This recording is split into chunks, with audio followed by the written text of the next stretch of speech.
Okay, three commas chingus. We had to skip last week, so it's good to see your faces again this week.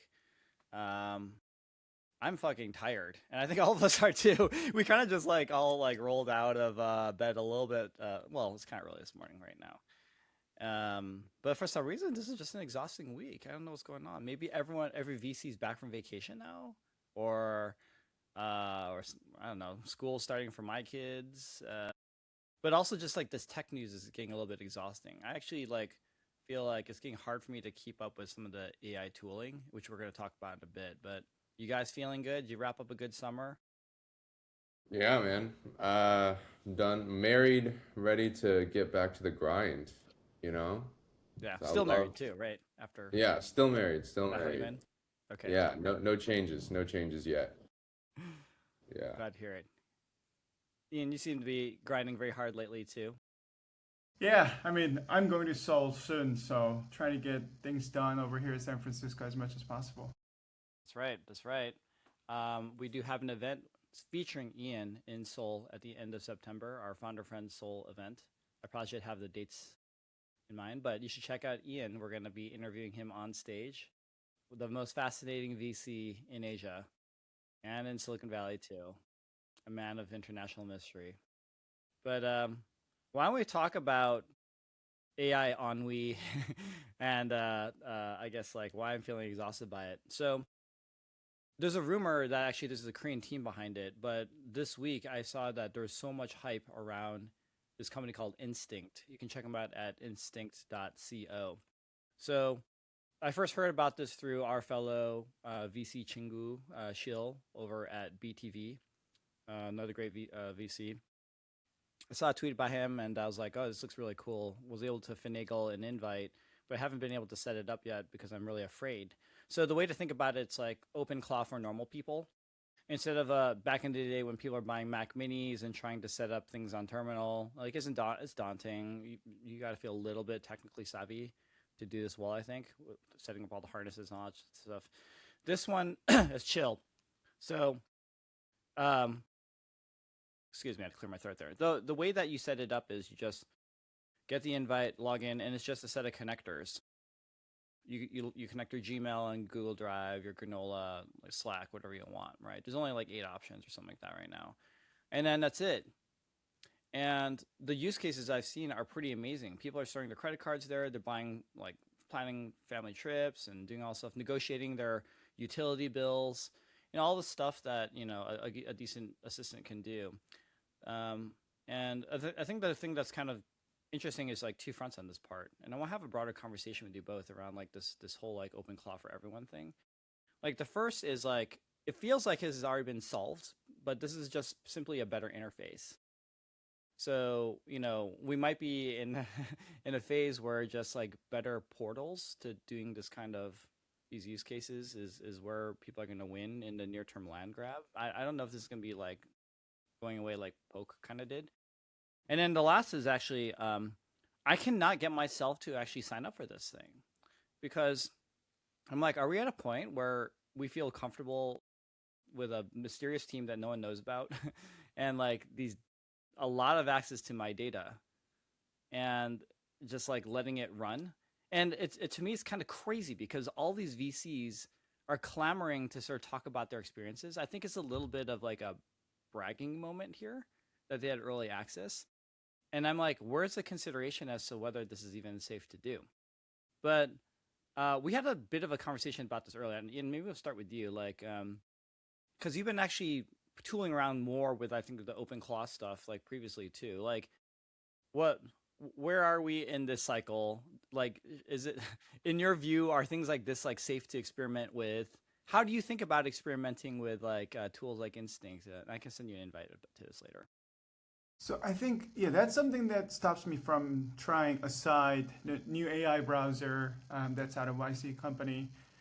It's just getting too much information about mine, like, and I'm not really comfortable with that, especially for the startups. We don't know where they're from, like how they're Yeah. doing in terms of security and cybersecurity and all that kind of stuff. So I am more open to using Claude and OpenAI or Gemini to give me my personal information because again, like it's gonna be one of thousands of billions. I mean, a lot of data in there, so it's not gonna be a big problem. But the smaller startups, especially the ones that we know in person, I don't know. It's two things. Like I don't trust a company that can, you know, secure my information, and you know, you never know. So I don't use those yet. That's why I really want this to be more localized, you know, on your laptop, on your MacBook, AIs coming soon that you don't actually give away your data. You don't need, and I also really want to see the on-device AI so that we don't give out our privacy or private information to the platforms or you know, these startups. But it's also frustrating that for startups, especially the ones who are trying to compete with OpenAI and Claude, people have this perception that we can't trust you yet. So I don't know. It's a pretty hard situation to be in. Kevin, when you look at tools like this, are you excited to jump in? I mean, you cited, I think, a couple other tools too, like Yeah. ChatGPT stuff. Like, yeah, like what were your thoughts Yeah. when you see these things? I think this morning there was an announcement by OpenAI that they launched like integrations into iMessage with like codecs. So now you can actually like basically type in your, you know, ChatGPT what you want them your, you know, iMessage to respond with to your friends or whatever other messages you've got. And it's funny because like I feel like I would use it a lot. I get a ton of messages. I mean, one of my biggest use cases still is responding to messages on email, just because like I just get so many emails and like there's no way I want to write everything out manually, right? I'll try to obviously like personalize each one. Like it gives me a first draft and I go in and edit things afterwards, but it's just so much time saver not having to type out like every single word for all my emails anymore. And message like text messages as well. Like I think it could be very helpful. I will say like a lot more of those I feel like are just kind of like friends that I'm like, you know, shit talking with about random things. So it's like I don't know if I need to have an AI agent kind of going in and adding in AI 2 cents on everything. But I do think like I use WhatsApp a lot for work. Like if they had an integration for that, it could be super helpful. And like, you know, sometimes on iMessage, like what would be really cool is if I could use voice to actually like tell it what to do, read me messages and respond. Because sometimes I'm driving or I'm going somewhere and I can't type, but it would be really cool to have the AI basically like I tell the AI with voice like what to do and it'll go and do it. I think okay, that use case is coming probably very soon. So we're like with ChatGPT's latest voice stuff, like it's pretty natural now to talk. It like listens and talks, like interrupts you at the same time like a normal person. Pretty cool. Grokbot is also another like entrant here that's been hyped a lot in the past week. I think it's basically similar to Instinct, and I've also heard it's so good. Um, so in the driving use case, finally we can get Kevin, I think, to buy a Tesla. I mean, this is where kind of like the vision for Elon Musk is starting to get a little bit exciting, because like I do use Grok a lot, like on my Tesla. When I'm driving, I'll be like, "What's the stock market like?" or "Tell me about the weather in San Francisco," or even like a little bit of light research, like what like bullshit is Ian up to, like kind of thing, right? But if it's actually connected to a Grok bot, then I think actually we're talking, because that does integrate, I believe, into emails, like messaging, all that kind of stuff. And there was a time many years ago where I did have like an actual human assistant, like when I was working at a big company, where like I did things like that. I would go on a phone call, be like, "Hey, I'm on my way to this meeting. Can you look up blah blah blah for me? Tell me like who Ian is." Um, Wow. that Wow, feels you were like a it's big shot, Eric. no. They just gave them to everyone. But like, yeah, I mean, so I think all of our dreams are coming soon, probably within like 2 months, is my guess. Which is, That's the thing, like Kevin, I can't believe you're still driving. That's a very outdated activity that human yeah, he usually hasn't need to found do. his isolation pod where you just Yeah, boom and then you like it just just be in takes you the to your destination. car and you can do Yeah. everything. Like you don't have to put your handle. You don't have to actually drive a car. The funny thing, I kind of enjoy it still a little bit. Yeah, It's but weird. you Like, enjoy it, but you don't have to do it all the time. no, I don't. I actually only drive when it's like longer distance. So if I'm going Mm, out of the city to like Palo Alto, like South Bay, I will drive. But if it's in the city, I actually will just take like a Lyft or Uber. Yeah. And sometimes I don't know, I love those because I can just do my own, like I can text or whatever, do my own thing, mm. um, like do work. Actually, you know what?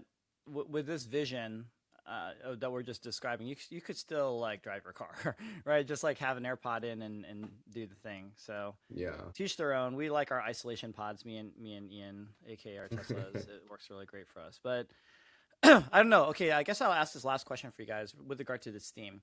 So I had a conversation with someone about this yesterday. Of like, there's a time when Gmail launched in let's say 2000, and people are like, why would I like put all of my emails there? I don't trust this company. And then we got over it. And then maybe Meta, there's a time where it's just like, why would I give all my personal details and photos to this company? And then we got over it. And I'm just wondering whether it's just the same cycle right now. It's just like, why would I connect my Gmail, my G Drive, my WhatsApp, my granola, everything to this AI? But the convenience benefit I can see is so large, and we're just gonna get over it maybe. So, um, I don't know. I feel like are my concerns just like old man shaking fists at young people kind of like concerns here, or is this our tech society become too flippant about like privacy concerns and stuff like that? Because man, if someone like compromised like an AI like this that had like all of this information, I think I would be pretty thoroughly fucked. I don't know like how you recover from something like that.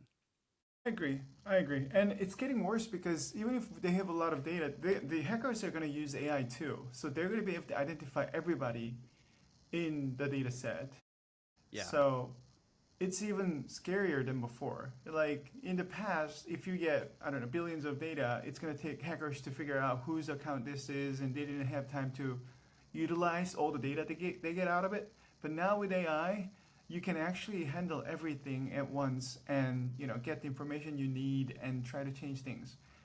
Um, I don't know. It's just the magnitude of risk is much higher than just Gmail. But I yeah. think that's a really good question too. I agree with you. Like maybe we're gonna get over with this, and we might not need a on-device AI or anything. But yeah, it's a really good question to think about. Yeah. Um, well, congratulations to all the young singles out there because with Kevin's point of like, integrating with iMessage now it's possible to date 50 people at once. So, good luck fine tuning your model and whatever, and setting up like all those dates back to back, like Zoom calls. Modern romance is about to get super weird. So, let's actually stay in the theme a little bit with AI agents because Kevin, you actually shared this story a little bit earlier around Manus. You want to introduce what's been happening with Manus in the past week or two? Yeah, absolutely. So, I mean, as we talked about, I mean, it's been a bit of time, but we covered this on the pod, I think Mm-hmm. maybe like 6 months ago or so. And, obviously geopolitical tensions have continued to rise between the US and China. And so there was a agent harness company called Manus, Manus, that was acquired by Meta, and the U.S. effectively blocked the acquisition.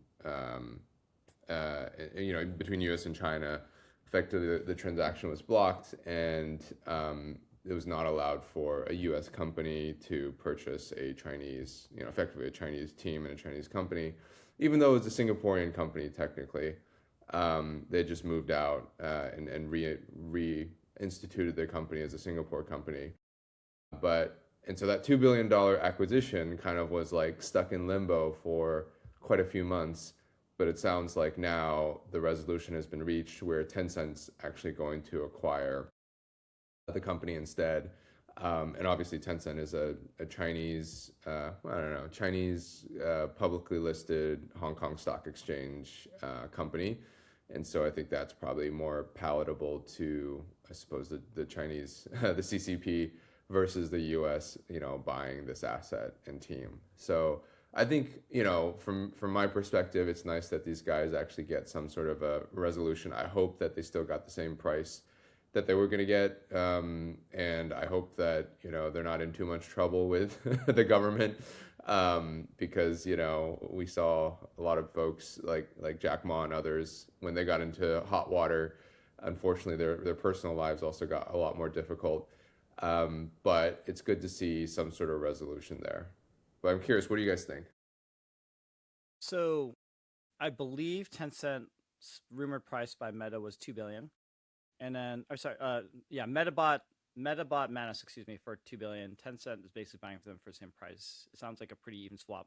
The part I don't really get is I heard that they already set up like 100 employment contracts and moved people over through the integration, uh, because the deal closed with Meta, Hmm. which was like Clawback, right? So like there are like Meta employees that were formerly Manus employees. So I have to imagine those contracts get nulled, and Mm-hmm. then they all become Tencent employees. But Mm-hmm. so like this sounds like a nightmare actually, because I don't know like what kinds of good precedents there are for such a quick swap like this. Mm-hmm. Like you suddenly fire all these people. Like Meta already is a bit of a cultural mess from what I've heard, especially like anyone working on AI right now because it's just so thrashy and experimental and lots of reorgs, all that stuff. But that does feel pretty whiplashy if you're a Manus employee or working with someone who was a Manus employee and we're depending on them. So uh, Mm. I'm just curious of how this is going to hurt Meta in the near term. Yeah. I wonder if there's like some sort of agreement between Meta and Tencent where, Tencent's agreeing to pay some, I don't know, not a breakage fee, I guess. But it is a lot of wasted effort and time and money by Meta, right, to do all this, and then they're just ending up with like nothing, right? Well, my guess is that Meta would be happy to pay for some sort of integration like this, offload it, because Zuckerberg has constantly been trying to court the CCP, right, to see whether there could be Facebook and other assets within China. So this is why, like, it's rumored that's one of the big reasons why I learned Chinese, right? Is just so Oh. and like taught a class at Tsinghua and all that stuff, right? Because of all this stuff. So I think there's like some politics at play too, to just play ultra nice of like, yeah, we'll unload this asset, it's yours. I still speak Mandarin, like all that kind of stuff. Ian, I don't know if you've like been tracking this or have any takes as to like this strange swap with Manus. No, it felt like a reverse TikTok to me. Like, you did TikTok to us, we're gonna get back to you on Manus.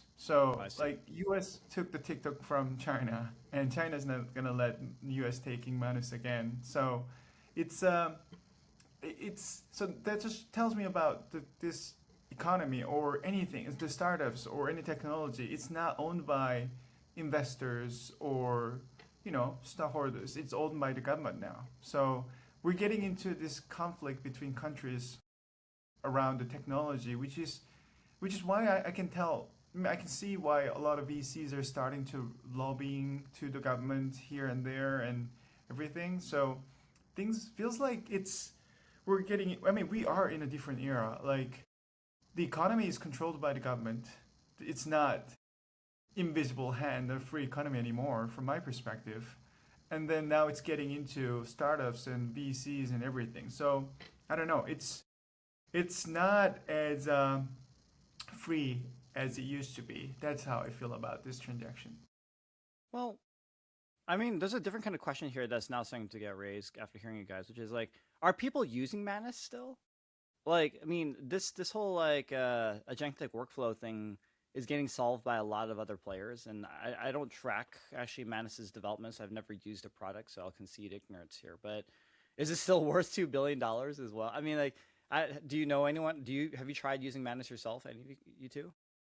I haven't, but I actually do know that one of my interns uses it still, for like I think some image like social media generation stuff. Um, Okay, yeah, so I don't know. I think there's still people who are using it. Yeah, still worth 2 billion though. Like even with all these other options, I mean, it's funny. The Anything's worth story has gotten $1 billion. obviously quite mixed, right? But I mean, I think the acquisition was more of like an acqui-hire to begin with, right? yeah, Yes, I agree. yeah. yeah, okay.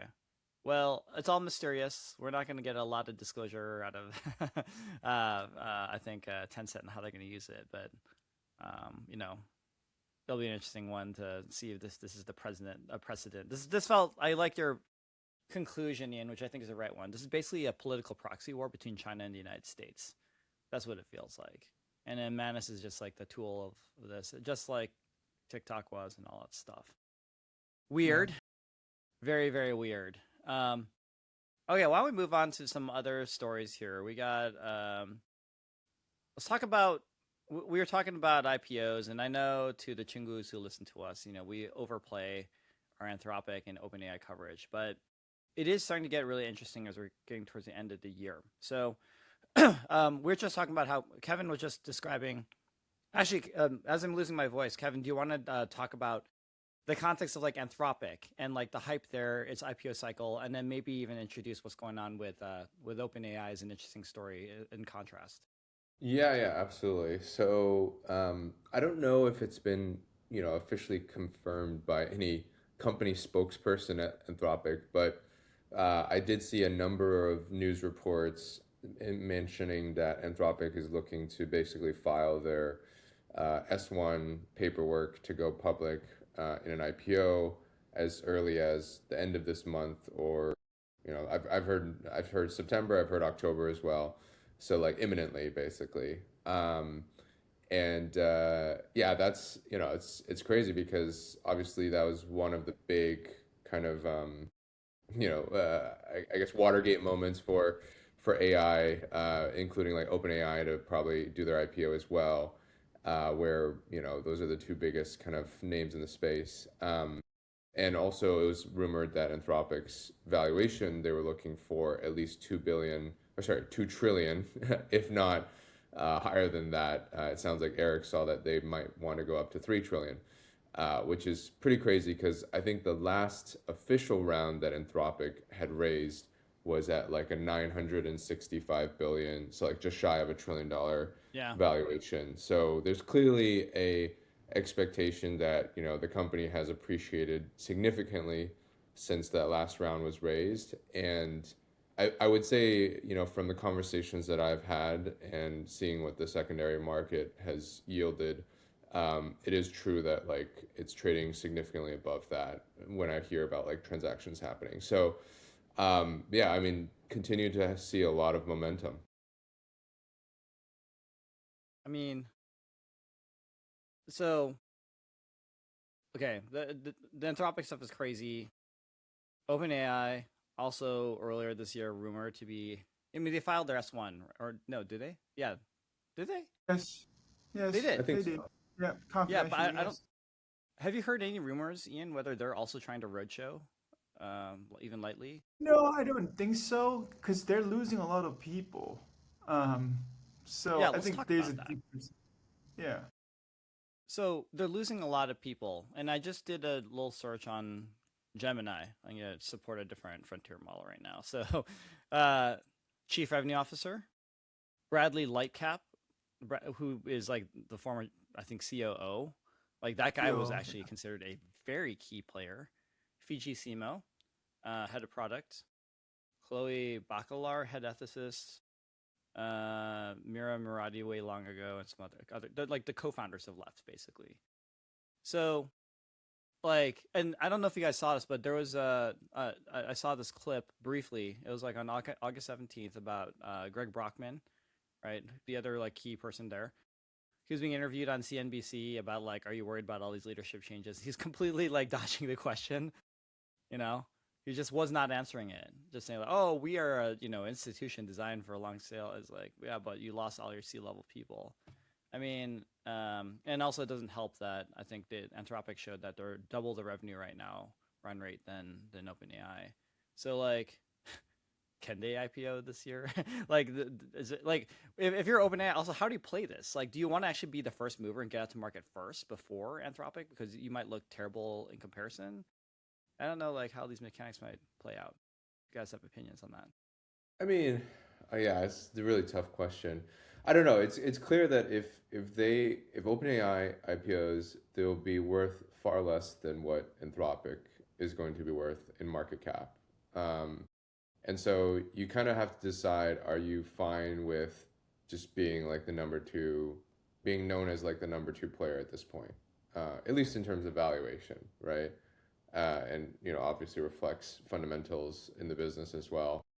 But yeah, it's just looking pretty bleak. I don't know whether you'd want to go first or second, actually. Like, I don't know if there's a game theory behind it because either way, I think people already know, like, you're gonna be second, right? Yeah.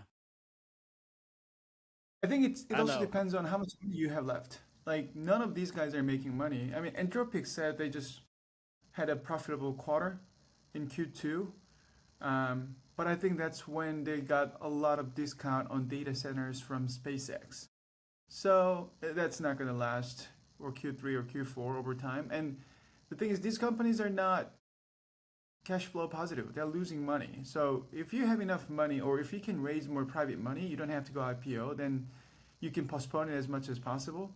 And then when you're ready, you think you're ready for, and also the timing, market timing too. So I think for Anthropic, it's the best for them to go to IPO this year, hopefully before the election, I think, or after the election, whatever. I don't think that's gonna affect them that much because they're doing well, they're growing fast. They said at least it's with the discount and everything profitable for an entire quarter.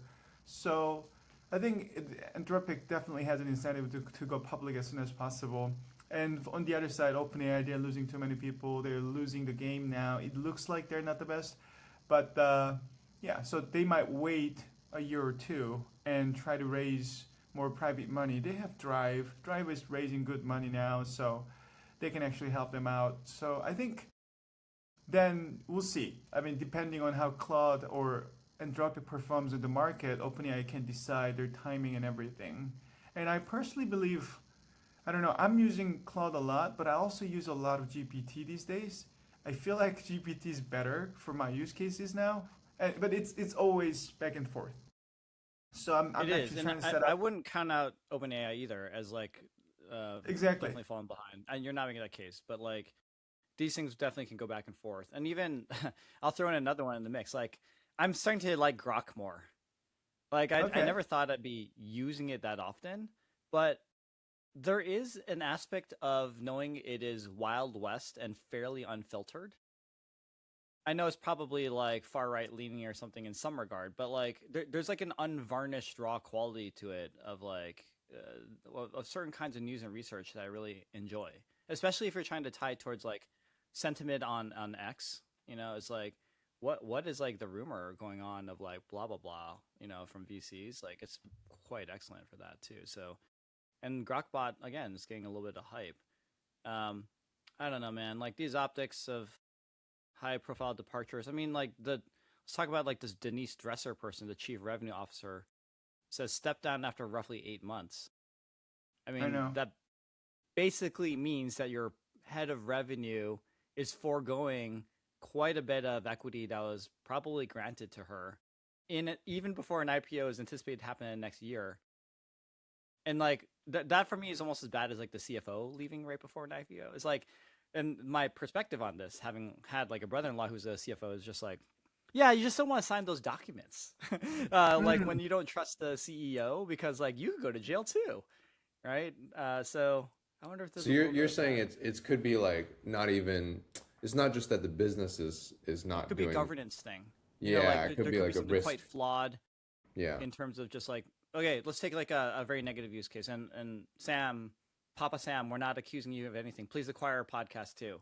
But like, there is a view right within Silicon Valley that Sam Altman is not trustworthy, right? And that has been debated quite a bit. So like, if this guy's prone to exaggerating comments, and then suddenly you're putting this into like S-1 or 10Ks and all that stuff in the future, what do you call them? Like, I think there's like a federal like SEC laws, right? To say like you can't put misleading statements in public equity documents. Kevin, you should know, right? Like you can go to white collar prison for that, right? Well, it's funny. I don't know if there's actually like say like specific rules for like S1 information and like I mean, obviously you need to represent that I think all the facts and the numbers are true. But you know, like WeWork created a community adjusted EBITDA and said that their mission was to like what was the WeWork mission again? It was something like hilarious, like to provide happiness or whatever. Yeah. And like so I think there is a certain amount of leeway that you can have for like what you write in the S1. But no, I agree with what you're saying in principle, which is that, you know, if you're putting stuff in writing, whether it's customer contracts, public releases, and, you know, filings, you know, public filing documentation to go public as a company, you know, you do have risk. I think as especially if you're named in the you know the S1 filing, right? But usually you do get like you know insurance. Like companies will buy D&O insurance, which is like director and I think it's director and operators insurance, like basically for the executives, so that like if something happens that like you know people sue the company or sue like the leadership team, like the insurance should actually cover a settlement and claims against it. So um, but I don't know. It is a little concerning to see so many senior execs leaving because I think it just shows you like that they don't believe as much in the future outcome and potential of the company, and they have something else better to go to, I guess. Like for me, I wouldn't leave unless I know that, or maybe I'm just a very risk averse person in terms of career jumps. But I wouldn't leave until I know there's something better out there, or unless I just hated my job and the people that I worked with so much that I was like, I can't stand another day of this. Mm. I want to like shoot myself in the head. So I don't know which one, you know, how other people think about their career jumps, but like I would have stuck it out a little bit more unless I had something better.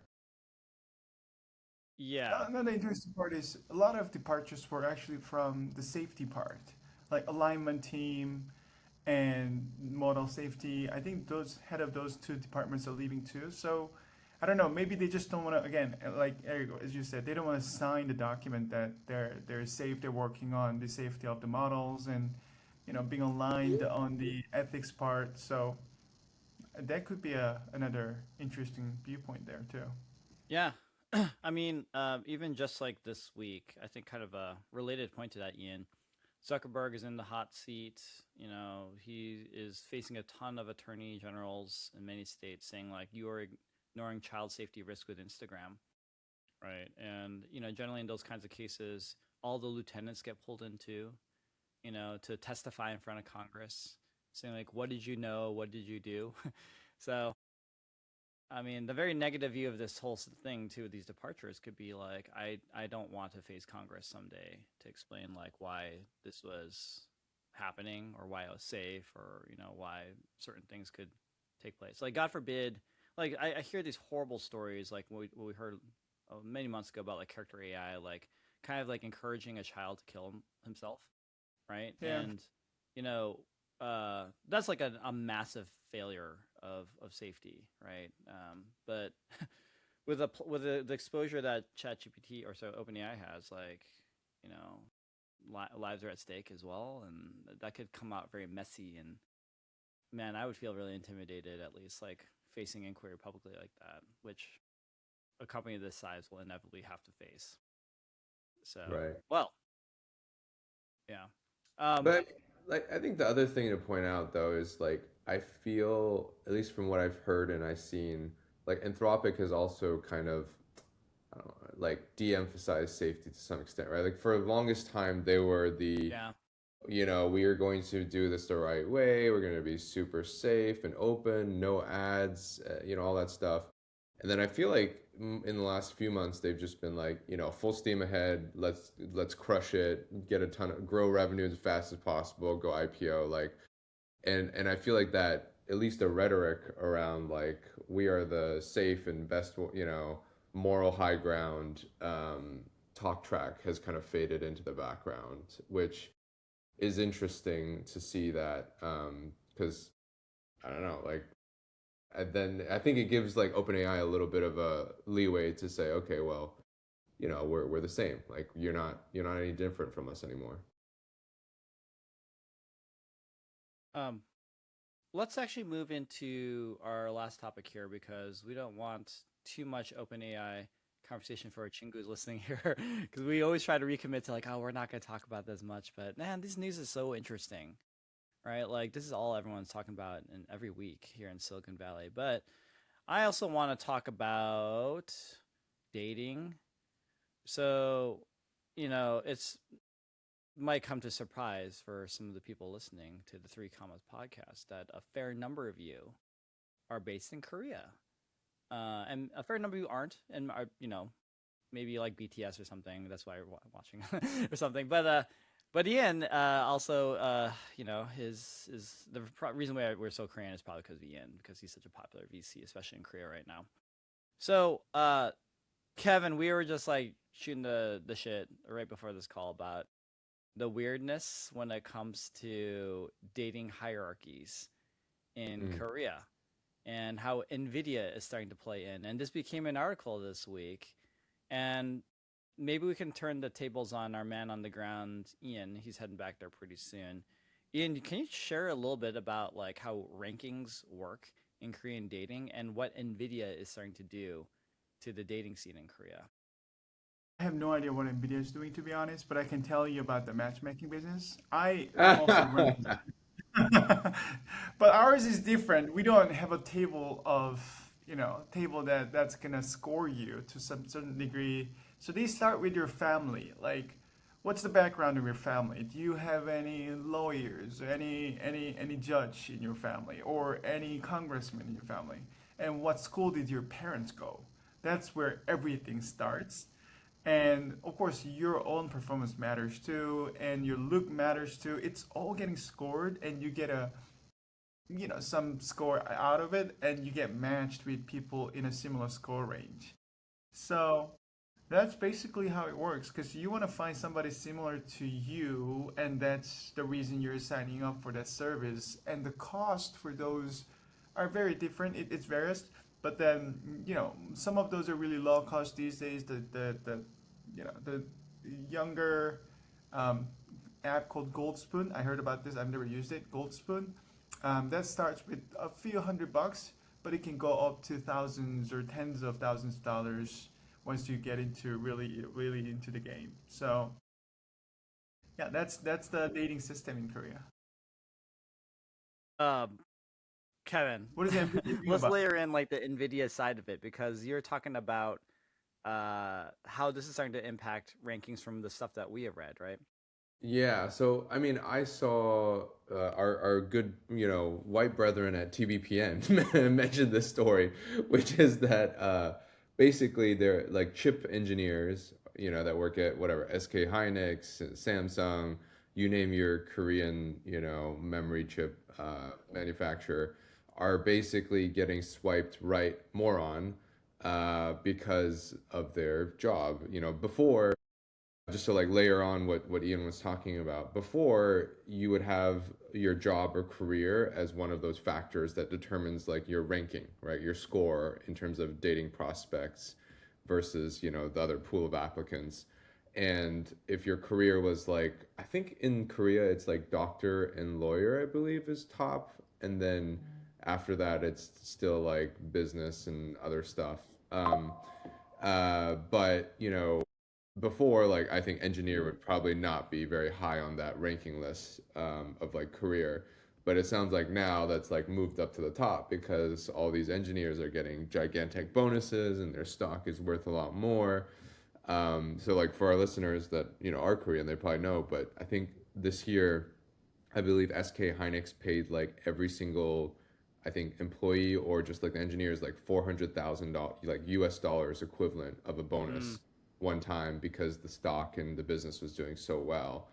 And so I think that just like probably got a ton of people's attention. They realized, oh wow, these like engineers make a lot of money. Even though they're nerdy, I still want to, you want to have the financial means when you're like mating, you're mating and you need to find a spouse, right? And so I think it's very interesting to see how things shift that quickly. And there's a rumor that there's been a spike in terms of divorce rate for these engineers. It's like they won the lottery or something. They're like Wow. upgrading to like hotter wives and husbands and all stuff because they're Yeah, rich. that's what's happening. Yeah. It's the divorce rate of a certain city around that chip company are going really high. So it's it's a interesting social phenomena that we're seeing here. Okay. Message to my Koreans, my Chingus out there. Obviously, all the love. You know, we're like I'm ethnically Korean. I have most of my family out there. But can we agree that this is kind of ultra fucked up? I mean, so like, first of all, look, it's hard for me, Ian, and Kevin to empathize because clearly we're 10 out of 10 on all dimensions, right? Like on the rankings. But I'm just sort of like empathizing for those who are not. And, you know, Korea already has a problem of like of social hierarchy, right? Like one thing that America does have coming for it, whether you believe this or not, is at least some sort of baseline belief that you can have a better life and better socioeconomic status even within your own lifetime. You could debate whether that's true or not, but it's actually an enduring belief that people have here living in the United States, which I am now really starting to appreciate is not true in most places in the world. And I think Korea is one of them. Like once you start to introduce things like, you know, are you an NVIDIA employee or not? Like, you know, like it's just a weird dynamic, I think, to factor in versus like in the United States, you know, looking the way that I do, I could approach like a supermodel when I was younger and just like ask her out. She'll probably say no, but like, you know, sometimes they might say yes, and like it was totally fine to do that and shoot your shot. And you see that this stuff works for those who are courageous and bold. And so that's one part that's kind of crazy. And then part two is like Korea is a very fad driven society. So like if this is a bubble and SK Hynix tanks for like 5 years or something like that, is that going to be factored into the algorithm in the harness for like the dating algorithm? I don't know what it is, right? Like this feels like so short-sighted, Ian. Like what Kevin's saying. I agree. I mean, the fact that the CEO, I mean, the chairman of SK Hynix is getting a divorce, $1 billion divorce too, is also very interesting. So, I guess. Well, Full yeah, circle. I guess he's leading by example, right? Of Exactly. oh, I can like find a hotter someone out there in my life too right now. Um, it's only several billion or whatever. Like no problem, right? I can afford that. Got so much money. Um, well, I just want to send the lot of love to the Chingus out there who aren't working for Nvidia. Good luck in your love life, and at least we have Kevin's system of just connecting your chat GPT into your iMessage so that you can flirt a little bit better with some of your love interests out there. Um, but yeah, Korea, man, complicated sometimes. Okay, why don't we guys wrap it here? We kind of talked about 4 topics quite in depth today. Whose turn? Is it mine to sign things off? I think it's yours. Okay. All right, listen, Chingus. So we talk about lots of crazy stuff here, you know, whether we're long, short on OpenAI versus Anthropic or Korean dating and all that stuff. None of this is investment advice. We don't know anything better than you do. We don't prepare for these meetings. We just look at topics and just shoot the shit. It's kind of a great format, honestly. But we really appreciate your listening to the 3 Commas podcast, and we will see you at the next one. All right, guys, have a good weekend. All right, peace out.